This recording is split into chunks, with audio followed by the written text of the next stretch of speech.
for fools, 'cause nobody gives a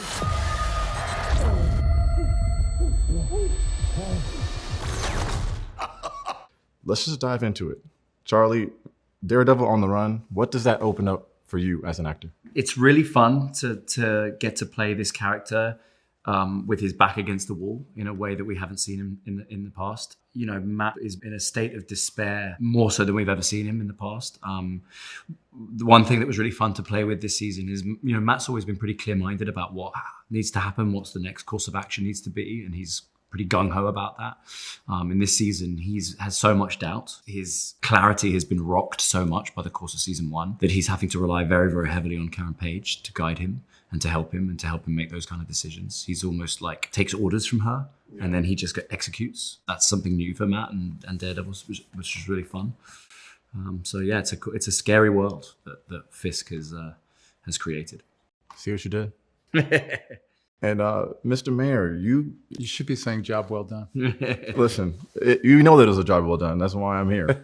But you obviously are no stranger to new adversaries. So in season 2, the ones that you pick up, what was that like? Who were you most looking forward to work with before getting on set? I mean, they're all so annoying. I can't tell you. Truly, truly. I love the fact that there's more people that annoy me on the show as the character, and it just makes my job more fun and more exciting. I think there's a couple of things that the fans are going to love. We use a couple of opportunities to bring people together that have never been brought together before, and those were fun. I don't know really what to say without spoiling too much, but it just, you know, all these flavors. Every time we do a different season and we add different flavors to it, it's always more exciting. It keeps it alive. It keeps it more interesting for me as an actor. And this season, obviously, we see you getting in the ring. You got some mayoral boxing duties. What was that training like? It was cool. It was cool. It's the first time in the new show when I wanted to have the opportunity to, in the boxing stuff, to use my real arms, so that, because I wanted him to. We of course have to put a fake belly on him all the time, and so this particular fight scene, I wanted to have at least my arms showing, you know, during the fight, because I thought it would just be more realistic that way. So we did the same size stomach, so I had to build my upper body up to a point where it matched. That was kind of fun. It's the first time I've had to do that for this particular show. And that was cool. I think that worked well. It was fun to do it. I mean, he does it every time. He's like powerhouse. But I don't know how he does the things he does. It's crazy. But yeah, it was that was a really cool opportunity. I think we're going to do a little more of that in the next season. I love it. And you guys talked about fans, and I think like one of the things this show does the best is leaning into what the fans are asking for, leaning into, like, obviously you're on the front line somehow, some way. I don't know if one of you guys are on the Reddit or something, but you guys are definitely taking care of what the people are asking for when it comes to Daredevil. And I think that's a testament in shown in this season's suit. So can we talk about the Shadowland suit, the black suit? I think you've been asking for this for a while now. So what was that like? Yeah, it was really special. It was a really special moment. I was buzzing about that in the build-up when I first got to see the suit. What's also really cool about it is, obviously, we finally get the double Ds on the chest plate. You know, fans have been asking me about that for 10 years. So it was cool to kind of finally get to show them off and feel like I'd earned the double Ds. You know, the other thing that's really cool is that, you know, the reason behind the black suit and how we get to the black suit is always that element for me is always really important, that it's discussed and talked about and kind of identified. He's obviously spray painted it or painted it in some way in order to be able to hide and to be able to be more stealth because of the state of the New York City and how wanted he is and how hunted he is. Of course. But as the season progresses and he gets into more altercations, the red starts to come through. And what's really cool about that is the Shadowland suit morphs into a suit that we've never seen before in the comics or on screen. So it's kind of the first time we've done a Daredevil suit that is unique to the Daredevil live action show. So that's a pretty special moment. I thought it was excellent. It's like a reflection of the city. The city's getting darker, and then hopefully as Matt fights more crime, you know, it lightens up. So I thought that was excellent. How do you guys take that feedback from the fans? Like, where does it go? You guys are saying you guys are getting stopped in the streets and people are telling you their ideas.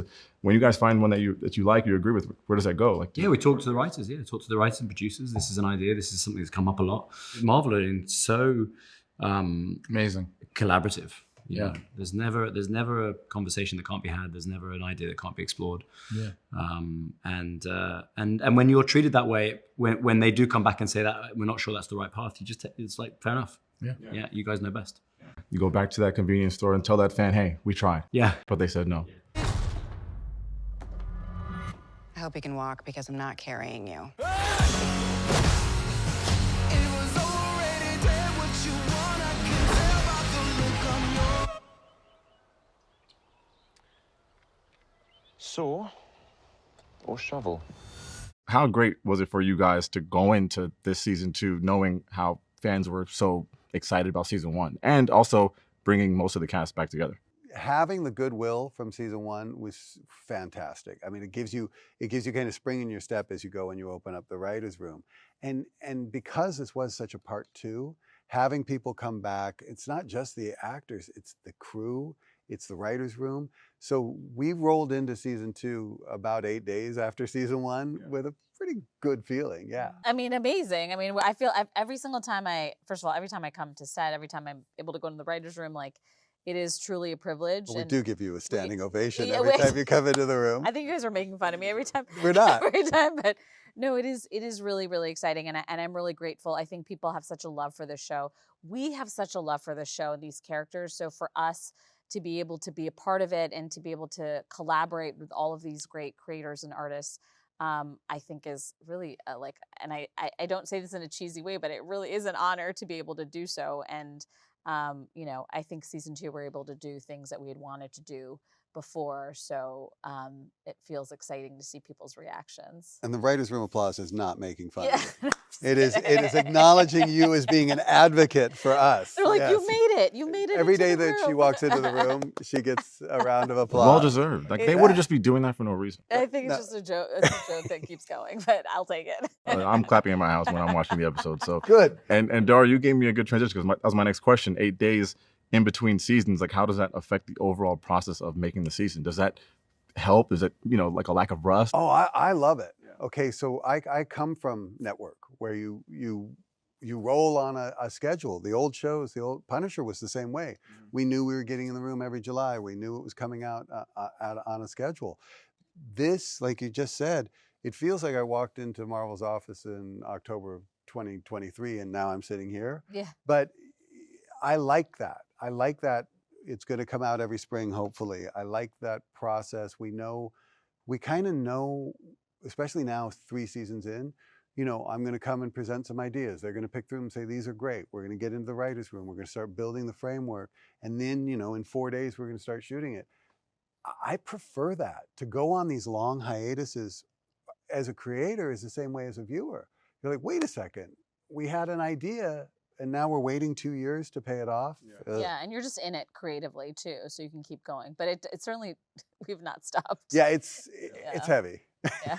I take very, very, very long walks in between seasons. Listen, that's part of the process. Yeah. And for the fans that haven't seen the episodes yet, which are crazy good, they have seen the trailer, which I find to be excellent. In that trailer, we see our friend Jessica Jones. What went into that? I understand that it was your idea to bring her back even before season 1. So what was the right timing for now? And what has she been up to for the last 7 years? Well, we answered that question. And that's one of the things that was really, for lack of a better word, so important, was to lean into the idea that these characters have matured and grown and gone through life experiences. And for Jessica, it's a very big life experience.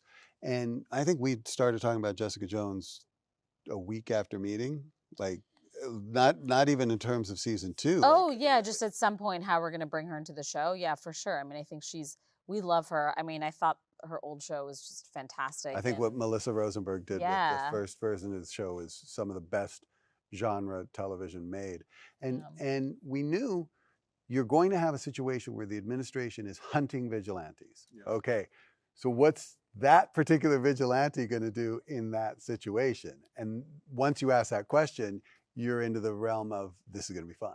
and they were going to get these two together, and her attitude's going to be way different than his attitude.